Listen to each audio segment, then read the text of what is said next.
Europe 1, 6h46, Europe 1 vous répond tout de suite, Patrick Roger. Certains cherchent-ils à déstabiliser la Thaïlande en frappant les touristes? Qui est derrière cette attaque? Pourquoi n'y a-t-il toujours pas de revendication? Plusieurs questions se posent ce matin après cette attaque meurtrière de lundi qui a fait une vingtaine de tués et 120 blessés. Invité Olivier Guillard, bonjour. Bonjour. Vous êtes directeur de recherche sur l'Asie à l'IRIS, l'Institut stratégique.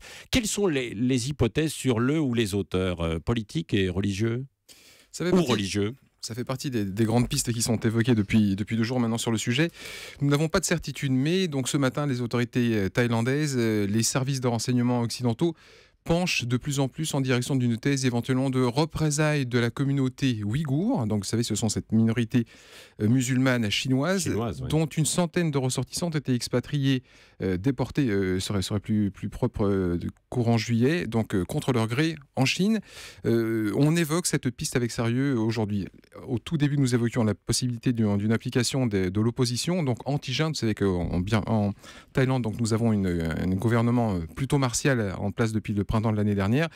Visiblement, ce matin, l'orientation penche en direction d'une représaille possible de cette communauté ouïghour expatriée qui réagit donc en représailles. Oui, donc du coup, c'est un conflit entre, si je puis dire, la Thaïlande et la Chine en quelque sorte, quoi. Et ce n'est pas du tout une autre affaire de terrorisme dans le pays, qui vise donc aussi à déstabiliser à travers ce site qui était très fréquenté, puisque c'était un sanctuaire qui a été touché. C'est vrai. Bon, le contexte est encore un petit peu flou. Les autorités elles-mêmes donc, ont encore une grosse marge d'incertitude avant d'avancer la thèse finale.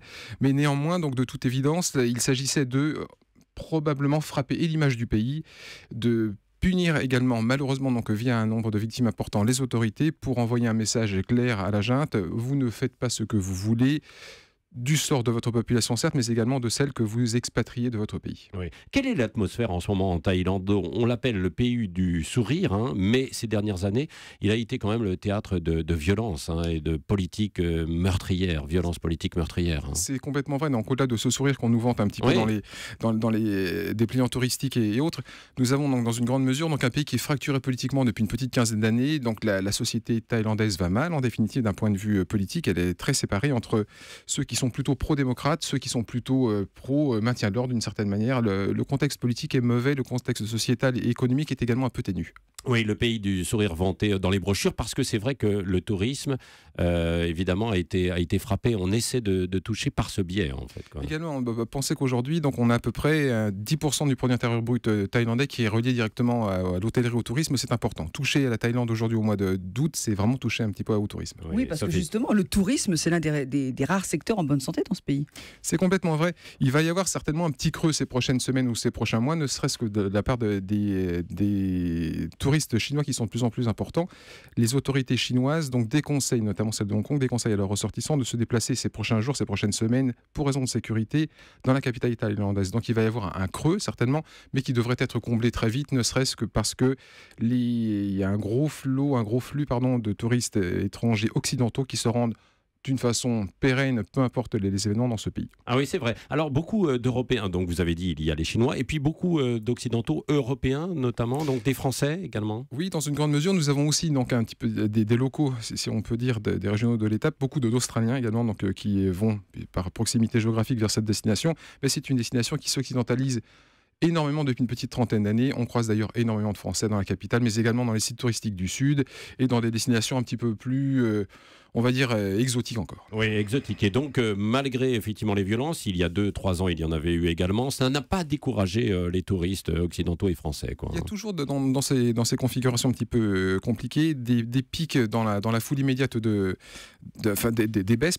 significatives, mais elles rebondissent parce que les gens oublient, et puis ce n'est pas parce que vous empruntez une route sur laquelle il y a un accident que vous n'empruntez plus cette route. C'est un petit peu ce que les tours opérateurs vendent comme justification. Oui. Quel est le poids des communautés religieuses par ailleurs en Thaïlande, et est-ce qu'il y a une avancée également de l'islam des musulmans?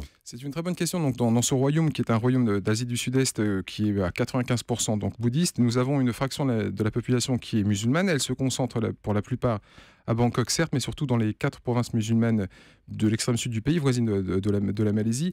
Il y a un malaise aussi dans une grande mesure donc à l'égard de cette minorité, à laquelle on attribue, et ce n'est pas tout à fait faux, donc une insurrection séparatiste violente depuis une petite douzaine d'années qui a fait 5000 morts, mais se concentrant dans le sud du pays. Ce sont des assassinats politiques, des violences, des destructions, des atteintes à l'autorité de l'État et aux symboles donc du royaume dans le sud. Ça crée un malaise entre les bouddhistes, les Thaïlandais qui sont majoritairement bouddhistes, en disant ces gens-là ne sont visiblement pas de toute évidence de bons Thaïlandais, et de l'autre côté vous avez donc les représentants de cette minorité qui expliquent: nous, ça fait une petite centaine d'années que nos provinces sont rattachées au royaume bouddhiste thaïlandais, nous ne nous sentons pas spécialement thaïlandais ni bouddhistes, pourquoi donc ne pas nous traiter d'une manière différente d'un point de vue spécificité culturelle? Oui, on peut craindre alors justement des tensions communautaires dans les années qui viennent, du coup, supplémentaires, quoi. Vous avez parfaitement raison de le noter ce matin, c'est déjà le cas. Donc il y a lorsque vous regardez les réseaux sociaux depuis 2-3 jours, parmi les pistes qui sont évoquées, justifiant un petit peu ou expliquant ce vilain coup porté à l'image de Bangkok, il y a notamment donc des ultranationalistes bouddhistes et thaïlandais qui disent: écoutez, peut-être que tous nos mots nous viennent aussi, pourquoi pas, du Sud, et notamment donc une remontée de ces revendications identitaires vers Bangkok.